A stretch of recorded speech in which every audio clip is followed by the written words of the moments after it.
Assalamualaikum warahmatullahi wabarakatuh.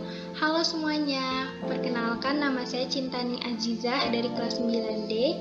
Jadi di sini saya akan mempresentasikan materi 2 Kedaulatan Negara Kesatuan Republik Indonesia sesuai pokok-pokok pikiran pembukaan Undang-Undang Dasar Negara Republik Indonesia tahun 1945.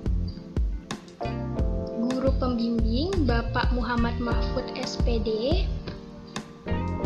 dan penyusun Cintaning Azizah kelas 9D saya sendiri,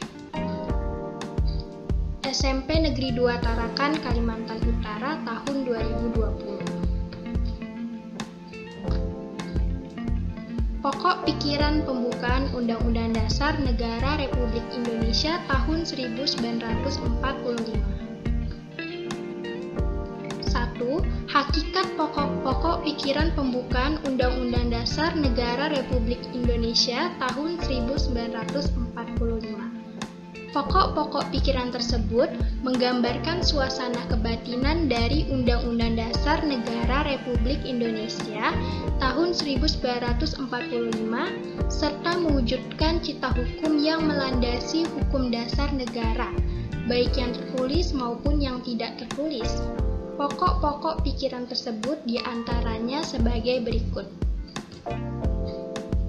Yang pertama, yang A, pokok pikiran pertama, negara melindungi segenap bangsa Indonesia dan seluruh tumpah darah Indonesia dengan berdasar atas persatuan dengan mewujudkan keadilan sosial bagi seluruh rakyat Indonesia.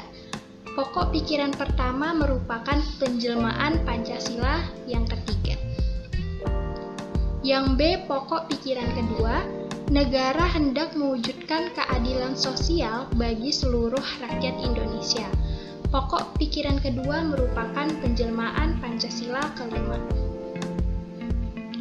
Yang C, pokok pikiran ketiga, negara yang berkedaulatan rakyat berdasar atas kerakyatan dan permusyawaratan atau perwakilan. Pokok pikiran ketiga merupakan penjelmaan Pancasila keempat. Pancasila sila keempat. Yang D, pokok pikiran keempat, negara berdasarkan atas ketuhanan yang Maha Esa, menurut dasar kemanusiaan yang adil dan beradab. Pokok pikiran keempat menegaskan penjelmaan Pancasila sila pertama dan kedua. 2. Arti penting pokok pikiran pembukaan Undang-Undang Dasar Negara Republik Indonesia tahun 1945. Penjelasan Undang-Undang Dasar Negara Republik Indonesia tahun 1945 sebelum amandemen menegaskan bahwa pokok-pokok pikiran tersebut meliputi suasana kebatinan dari Undang-Undang Dasar Negara Republik Indonesia.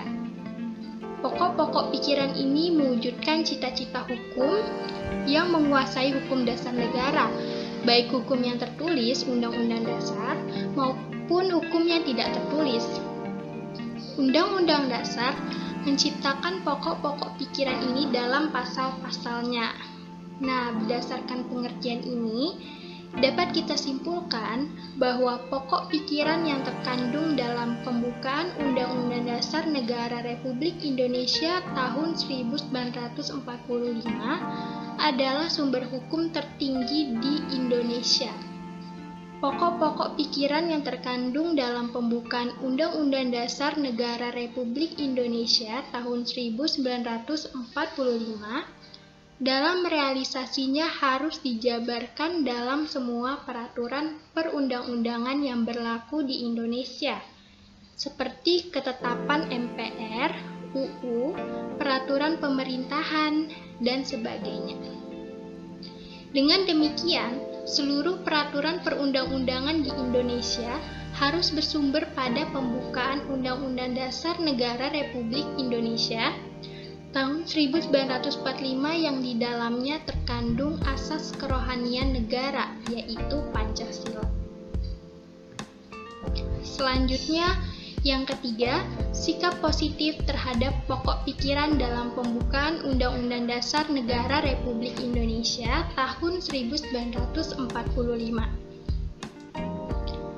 Yang pertama, pokok pikiran persatuan. Sikap positif di lingkungan keluarga adalah menghargai, rukun, sopan santun, dan saling menjaga antar anggota keluarga.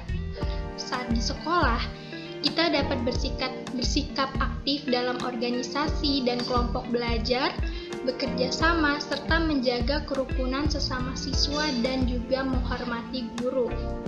Di lingkungan masyarakat, kita harus berbaur dengan warga lain tanpa memandang perbedaan. Selain itu, sebagai warga negara yang baik, kita harus mendahulukan kepentingan bersama di atas kepentingan pribadi dan golongan, serta menghormati perbedaan. Yang kedua, pokok pikiran keadilan sosial. Di lingkungan keluarga, sikap positif sesuai pokok pikiran keadilan sosial ditunjukkan dengan tidak memaksakan kehendak dan bersikap adil dalam pembagian tugas rumah. Saat di sekolah, kita harus menaati peraturan yang berlaku dan melaksanakan kewajiban yang diberikan, menjaga pergaulan dan keharmonisan hidup, serta membantu warga yang kesusahan merupakan sikap positif yang dapat dilakukan di lingkungan masyarakat.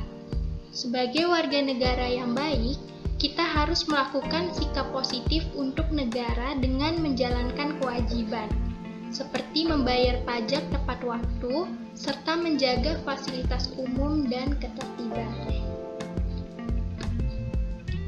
Yang ketiga, pokok pikiran kedaulatan rakyat. Wujud sikap positif sesuai pokok pikiran kedaulatan rakyat adalah mengikuti atau menyelenggarakan musyawarah. Di lingkungan keluarga, kita dapat menyelesaikan masalah melalui musyawarah atau berdiskusi dengan menghargai pendapat anggota lain. Saat belajar atau diskusi kelompok di sekolah, kita juga harus menghargai pendapat orang lain dan tidak memaksakan kehendak sendiri. Mengikuti penyelenggaraan pemilihan umum di tingkat RT, desa, kelurahan, kecamatan, kabupaten, kota, hingga negara, serta mendorong warga lain yang mempunyai hak ini merupakan sikap positif di lingkungan masyarakat dan juga negara. Yang keempat, pokok pikiran ketuhanan yang Maha Esa. Sikap positif sesuai pikiran ketuhanan yang Maha Esa ditunjukkan dengan adanya toleransi dan saling menghargai agama yang dianut, yaitu menyilakan orang lain beribadah atau tidak mengganggu peribadatan orang lain. Selain itu, kita juga harus saling mengasihi dengan menjaga silaturahmi. Hal yang tidak kalah penting adalah menjalankan ibadah sesuai syariat agama yang dianut. 4. Pokok pikiran dalam pembukaan Undang-Undang Dasar Negara Republik Indonesia 1945 juga merupakan landasan hukum kedaulatan negara Republik Indonesia. Pokok pikiran ketiga merupakan pancaran dari sila keempat Pancasila yang terfokus pada kedaulatan rakyat. Sebagai negara yang menerapkan sistem demokrasi dan musyawarah mufakat, maka diharapkan kedaulatan rakyat dan permusyawaratan atau perwakilan dapat berjalan di Indonesia dengan lancar sesuai dengan kaidah kedaulatan rakyat, yaitu kedaulatan dipegang oleh rakyat dan dilaksanakan menurut undang-undang. Pokok pikiran ini diciptakan atas dasar pada pasal 1 ayat 2-3 dan pasal 27 Undang-Undang Dasar 1945. Itu saja yang bisa saya sampaikan. Kurang lebihnya saya mohon maaf. Wassalamualaikum warahmatullahi wabarakatuh.